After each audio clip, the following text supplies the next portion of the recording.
வணக்கம். இந்த வீடியோவில் நாம் பார்க்குற ரோஜா பேபி பன்னீர் ரோஸ். இந்த செடி இப்போ நர்சரிகளில் கிடைக்குதுங்க. மிக மிக எளிதாக வளரக்கூடியது. எந்த நோய் தாக்குதலும் அதிகமாக வராது. முட்கள் இல்லை.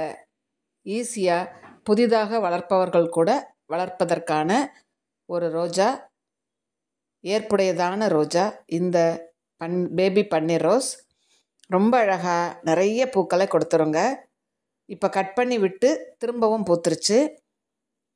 இப்போது தொடர்ந்து பூக்கக்கூடிய இந்த ரோஜாவை ஒரு நல்ல மண் கலவையில் வச்சிட்டோன்னா, செம்மண், கொக்கோபீட், ஒரு பிடி வேப்பம் பிண்ணாக்கு, மணல் கொஞ்சம் கலந்த ஒரு கலவையில் இந்த செடியை நாம் நட்டுட்டோன்னா, இப்படி அழகாக செடி முழுவதுமே பல துளிர்கள் வந்து ஒவ்வொரு துளிருக்கும் ஒவ்வொரு மொட்டு வந்து கொத்து கொத்தாக பூத்துருங்க.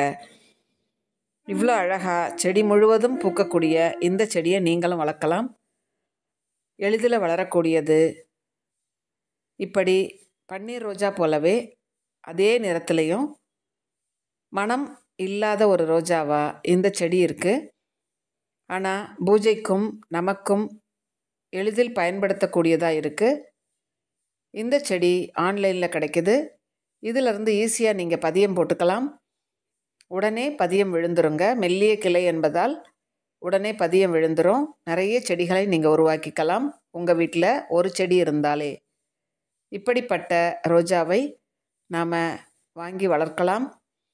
இவையும் எளிதில் வளரக்கூடியது தான். இப்படி பல செடிகள் நம்ம வீட்டு தோட்டத்தில் வளர்க்கும் பொழுது நமக்கு புதிய எக்ஸ்பீரியன்ஸ் கிடைக்கும். ஒவ்வொன்றும் ஒவ்வொரு விதமான தன்மையுடையது. அதை நாம் பார்த்து வளர்த்து கொள்ளலாம்.